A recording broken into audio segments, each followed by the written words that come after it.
শহরের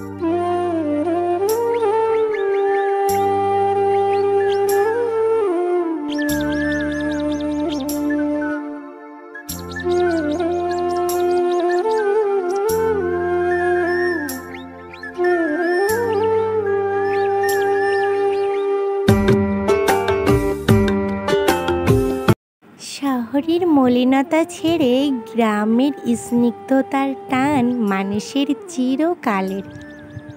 শুভ সকাল আমার প্রিয় বন্ধুরা, আশা করি তোমরা সবাই খুব ভালো আছো আর আমিও খুব ভালো আছি। আর দেখো, আমি কিন্তু আজ আমার গ্রামের শ্বশুর বাড়ির রাস্তাটা তোমাদের সাথে শেয়ার করছি। শুধু রাস্তা নয়, এই রাস্তাটা দিয়েই, এই যে দেখছো গেট, এই গেটটা দিয়েই কিন্তু আমার শ্বশুর বাড়িতে ঢুকতে হয়। এই দেখো, এই রাস্তাটা দিয়েই ভিতরে প্রবেশ করতে হয়। ভিতরে প্রবেশ করেই ডান হাতে কিন্তু আমাদের ঠাকুর ঘর। আর দেখো, ঠাকুর ঘরের সামনে কত রকমের ফুল গাছ। আর প্রথমেই কিন্তু আমি ঠাকুর ঘরটা তোমাদের সাথে শেয়ার করার জন্য ঠাকুর ঘরে প্রবেশ করছি। আর এই দেখো, ঠাকুর ঘরে ঢুকেই সামনেটা কিন্তু এটা নাট মন্দির। আর এই দেখো, ভিতরে আমাদের মা মনসা এই বসে আছে। তোমাদের সঙ্গে তো পূজাটা শেয়ার করেছি। আর এই দেখো, পূজার পর আমি ঠাকুর ঘরটা তোমাদেরকে আরেকবার দেখাচ্ছি। বেশি দিন না হয়েছে গো, ওই জন্য কিন্তু এখনো কিছু কাজ বাকি আছে। আর এই দেখো, ঠাকুর ঘর দিয়ে আমাদের ঘরটা কেমন দেখায় সেটা তোমাদেরকে দেখিয়ে নিলাম। আর এই দেখো, ঠাকুর ঘর থেকে সোজা চলে এসেছি কোথায় বলো তো? এটা হলো আমাদের রান্নাঘর। আর এই যে আমার শাশুড়ি মা কিছু সবজি রান্না করার জন্য কিন্তু বের করছে। আর দেখো, রান্নাঘরে না একটা ছোট্ট খাটিয়া পাতা। আর এই যে দেখো, আমাদের কিন্তু উনুনে রান্না হয়। শহরের মতো গ্যাসে রান্না কিন্তু হয় না, গ্রামের মানুষের এটাই কিন্তু হয়। আর এই দেখো, তারপরে কিন্তু চলে আসলাম সামনের ঘরে।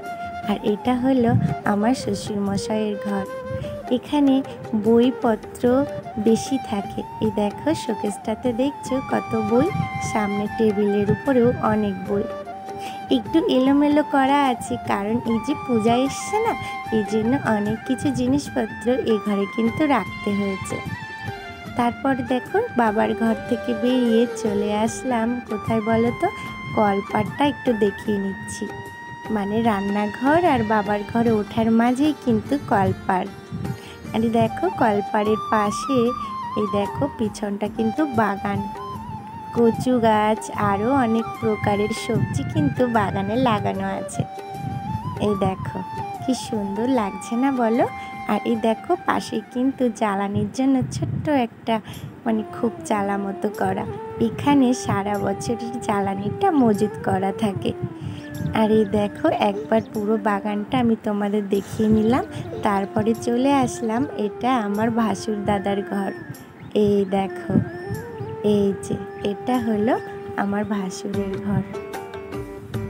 ভাসুরের ঘরে ঢুকলেই দেখো দেখা যাচ্ছে খুব সুন্দর সুন্দর ফার্নিচার।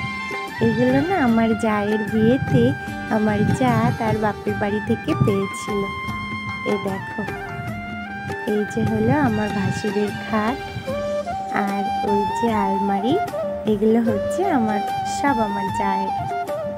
আমি যখন আসি তখন কিন্তু এই ঘরটাতে বেশিরভাগ টাইম এখানে কাটাই, আর বাকি যখন ঘুমাতে যাই তখনই শুধু আমার ঘরেতে যাই। এই দেখো, দেখেছ কি সুন্দর না? আমার না খুব পছন্দ হয় আমার জায়ের আসবাবপত্রগুলো।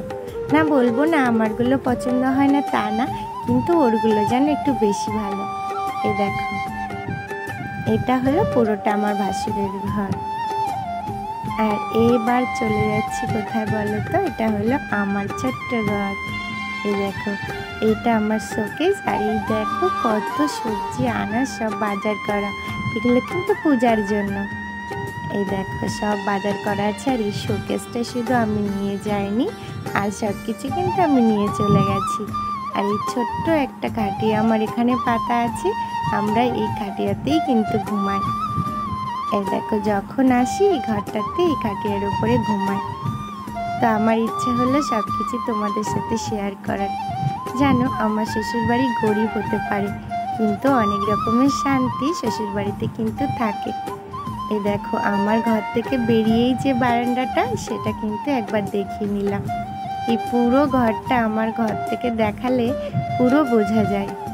আর ছোট্ট একটা রুম তোমাদের সঙ্গে শেয়ার করা হলো না, কিন্তু সেটা আমার তুলতে মনে নেই।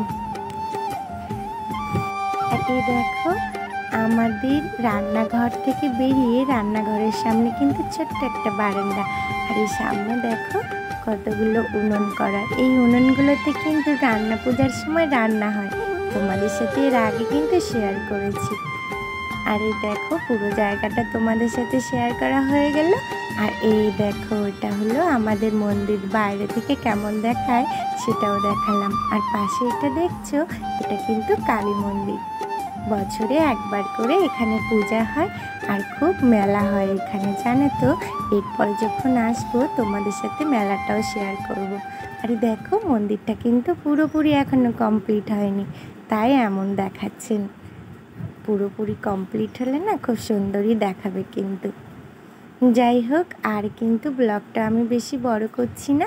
আমার শ্বশুরবাড়ির হোম ট্যুর তোমাদের কেমন লাগলো কমেন্ট করে জানাতে কিন্তু ভুলো না। আর এই দেখো কি সুন্দর একটা পরিবেশ, এখন কিন্তু সন্ধে হতে যায়। তো কি সুন্দর লাগছে বলে তোমাদের সঙ্গে একটু শেয়ার করে নিলাম। তো তোমরা সবাই ভালো থেকো, নেক্সট কোনো ব্লগে তোমাদের সঙ্গে আবার দেখা হচ্ছে। চলো, টাটা।